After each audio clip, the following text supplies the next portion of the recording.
Mais uma vez aqui no Jornal Alerta Geral para esta conversa com o deputado estadual Salmito Filho, que é secretário do Desenvolvimento Econômico. Secretário Salmito, eu vou fazer uma pergunta aqui, nessa curiosidade que você nos antecipou em relação a permanecer com a atividade parlamentar, longe da atividade parlamentar, do dia a dia da Assembleia Legislativa, mas continua como deputado estadual, no exercício da Secretaria do Desenvolvimento Econômico. Aí muitos eleitores que foram às urnas, o reelegeram nas eleições de 2022, ficam na expectativa. E aí, agora aqui o município de Russas, o município de Quixadá, Caucaia, os eleitores que o apoiaram, as lideranças políticas, terão agora um deputado estadual ainda mais atuante como secretário, ou seja, o peso político dobra nessas articulações políticas? Com certeza, e esse é o meu compromisso, e sem misturar os papéis. Você me dá a oportunidade de explicar bem direitinho. Eu tive o cuidado de pedir ao presidente Evandro Leitão, querido amigo e grande presidente da Assembleia Legislativa do Estado do Ceará, eu pedi a ele uma sala em um prédio anexo da Assembleia para eu poder ter lá a minha assessoria, porque a assessoria permanece, isso é legal, inclusive previsto pela lei, pelas normas da própria Assembleia Legislativa. É mais uma prova que eu não deixo de ser deputado, eu continuo como deputado, para minha honra, fui eleito, agradeço muito à população cearense, e aí pedi ao presidente Evandro Leitão uma sala num prédio anexo. Lá a nossa assessoria vai continuar os trabalhos do nosso mandato de deputado estadual, trabalho de receber bem, né, as lideranças políticas, os vereadores, presidentes de Câmara, vice-prefeitos, prefeitos, ex-prefeitos, lideranças em geral que nós temos uma relação de compromisso como deputado estadual. Para quê? Para eu não receber na secretaria, eu não quero misturar os papéis. Obviamente eu vou receber na secretaria todos que tenham alguma pauta em relação ao desenvolvimento econômico, mas as lideranças políticas com as quais eu tenho um compromisso como deputado estadual, a nossa assessoria vai continuar recebendo numa sala, num prédio anexo da Assembleia, e inclusive eu vou tirar, estou ainda avaliando se vai ser um sábado pela manhã, se vai ser uma segunda-feira à tarde, porque dia de segunda-feira comumente os prefeitos estão aqui em Fortaleza, na capital, para despachar nas secretarias as suas pautas. Então eu estou organizando aí, por quê? Porque eu não quero misturar os papéis nem de deputado com o de secretário e nem de secretário com o de deputado. Mas eu continuo como deputado, continuo com os meus compromissos e estando no governo até facilita para ter ainda mais informações em detalhes e poder trabalhar para toda a população cearense e também para as lideranças com as quais eu tenho um compromisso como parlamentar, como deputado estadual. Quem nos acompanha neste momento na região do Baixo Jaguaribe, em Aracati, Adelma Ferreira, diretora da FM Canoa 96.7. Errei, ô Júnior Alegria? 96.9. E também o prefeito Nacelmo Ferreira, do município de Fortim, aí expectativas em Fortim sobre a atuação do secretário Salmito Filho. 96.9 a nossa FM, 96.9 a FM Canoa em Aracati. Neste momento estamos com outras 22 emissoras também retransmitindo o Jornal Alerta Geral e pelas redes sociais do Sistema Ceará Agora de Comunicação. Agora a pergunta do jornalista Beto Almeida. Bom dia, estava ansiosamente aqui esperando, hein, Beto?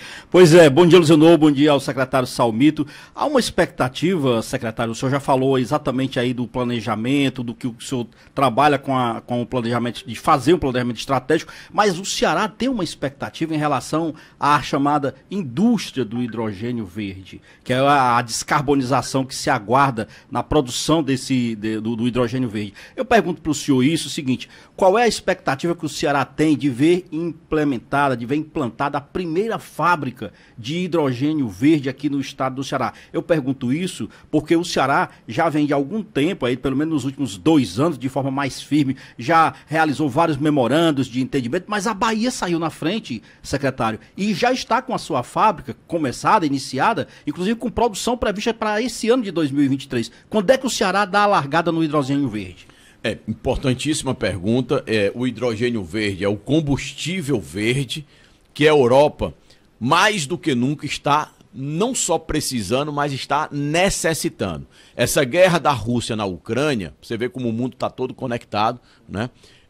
Nas comunicações e também nas relações econômicas, nas relações comerciais.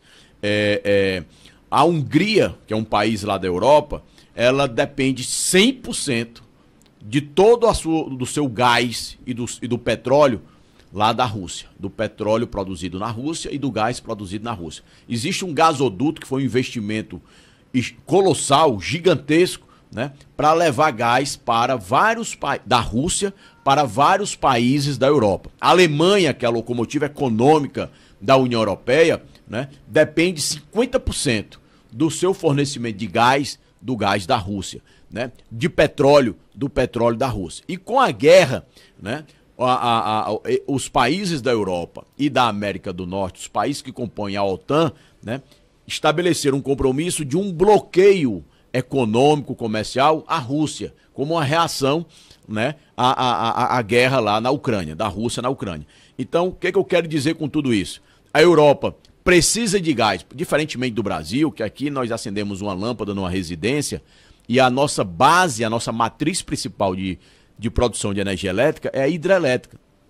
Na Europa é petróleo ou gás, né, ou carvão. Essas são as matrizes principais. Na Europa não tem, por exemplo, hidrelétricas como nós construímos aqui no Brasil.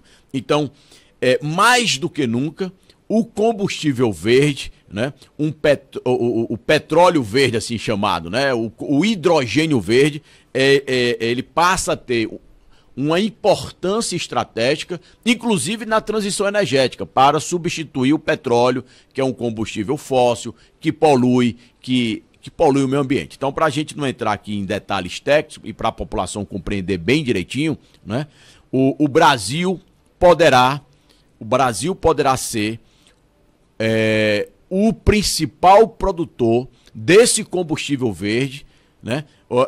Quando você queima um carro, um caminhão, ele queima um combustível fóssil, né? Então ele joga no meio ambiente gases poluentes. Quando um carro ou um caminhão, ele é um ônibus, ele utiliza o hidrogênio verde, o que ele elimina como resíduo é água. É água. Portanto, é algo extremamente limpo e sustentável para o meio ambiente. E o Brasil, ele tem competitividade. Por quê? Porque a produção de hidrogênio verde lá na Europa, né, custa de 3 dólares a 7, 8 dólares.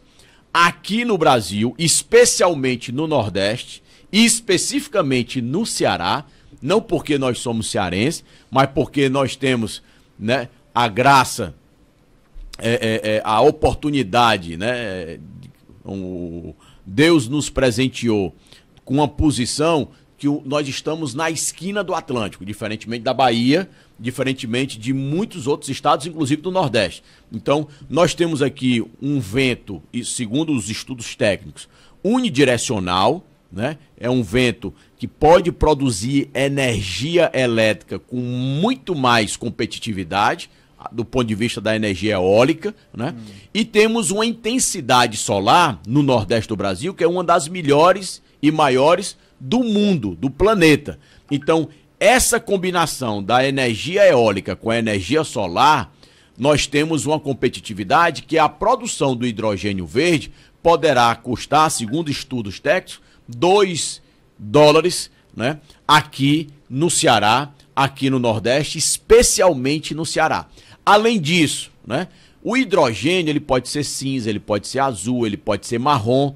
Ele só será verde se a indústria, a usina que vai separar a molécula de hidrogênio do oxigênio, porque isso se faz na água, né? A molécula da água é H2O. Então, existe um processo que se chama hidrólise ou eletrólise para separar a molécula de hidrogênio da molécula de oxigênio, que é a molécula da água H2O. Esse processo exige muito gasto de energia elétrica. Tem que gastar muita energia elétrica. Portanto, é um processo caro, e a energia, ela tem que ser, para o hidrogênio ser verde, tem que ser energia renovável, né? Por isso que o Ceará, o Nordeste, o Brasil, mais especificamente o Nordeste e mais especialmente o Ceará, ele é mais competitivo. Além da vantagem do sol, da vantagem do vento, nós temos aqui no Ceará a governança pública cearense, ao longo dos últimos 40 anos, fez o dever de casa, com então o governador Tasso Gereissati e com todos os governadores, Ciro, Lúcio Alcântara, Cid, Camilo, Isolda, né, no complexo industrial portuário do Pecém. Então nós temos um porto bem estruturado, nós temos um porto que ele é administrado com a inteligência cearense e a inteligência holandesa, do porto de Roterdã, que é o maior e principal porto da Europa. E temos um porto que tem uma posição geográfica de maior proximidade da Europa. Por exemplo, que a Bahia não tem, por exemplo, que o Porto de Santos, em São Paulo, que é o maior porto em volume de cargas do Brasil, não tem, né? Da África e da América do Norte. Então, o Ceará tem toda essa construção do Porto do Pecém, que além de ser um porto importante no posicionamento estratégico, que é mais rápido, que é mais perto, é administrado por uma empresa cearense, numa sociedade com uma empresa holandesa, que administra importantes portos no mundo e administra o principal porto da Europa. E uma outra vantagem, nós temos a única ZPE, Zona de Processamento e Exportação, funcionando no Brasil, né? Que, por exemplo, nenhum outro estado, Pernambuco com o Porto de Suape, que pode ter uma competitividade, não tem uma ZPE, não tem a relação com Roterdã, e o Ceará começou a produzir a primeira molécula de hidrogênio verde na escala de megawatts da América Latina. O governador Elmano inaugurou, isso fruto especialmente do governo Isolda e do governo Camilo, né?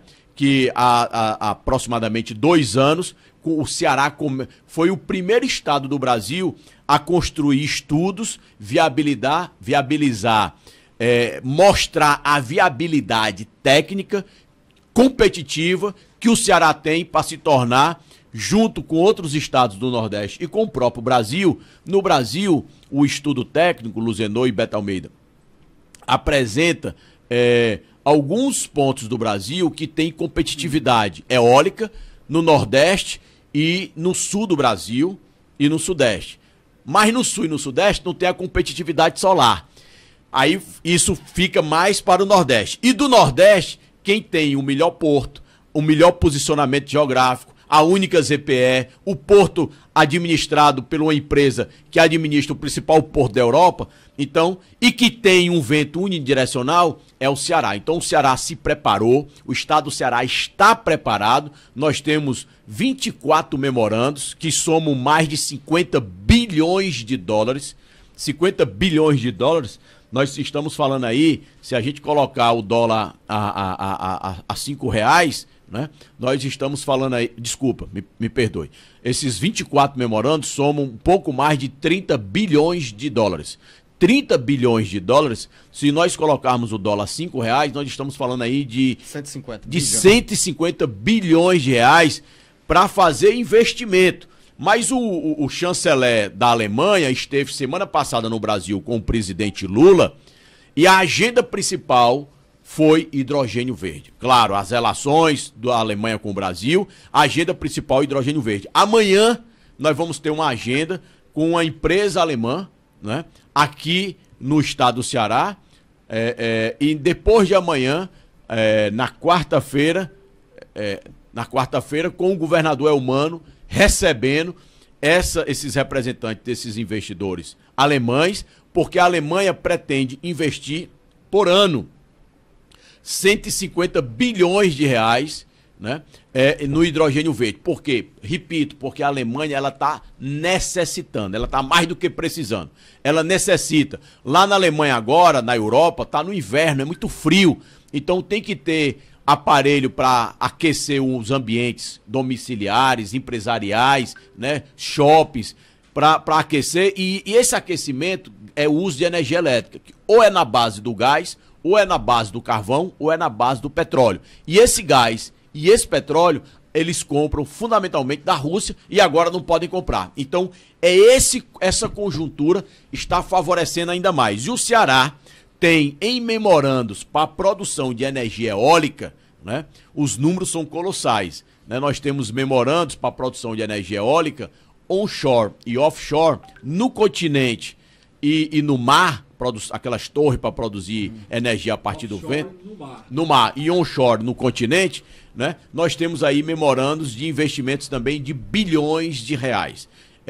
Tudo isso significa concretamente a oportunidade a curto e médio prazo de muitos investimentos no estado do Ceará, de geração de emprego e renda, de construir uma cadeia produtiva das energias renováveis.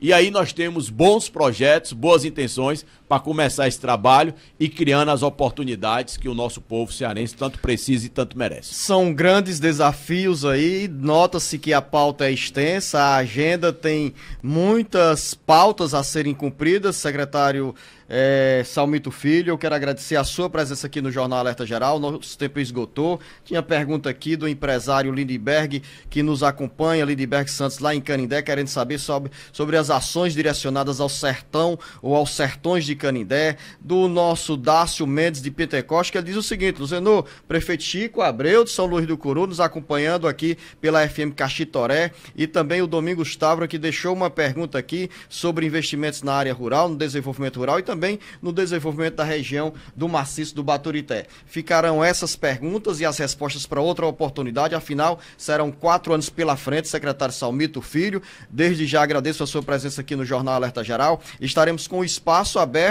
para levar ao Ceará, fortalecendo essas ações que serão desenvolvidas no âmbito do desenvolvimento econômico do estado do Ceará e acompanhar também, paralelamente, a sua atuação fora da Assembleia, mas cumprindo o papel de deputado estadual na relação com seus municípios, com o povo do Ceará e com agora nesse desafio da Secretaria do Desenvolvimento Econômico.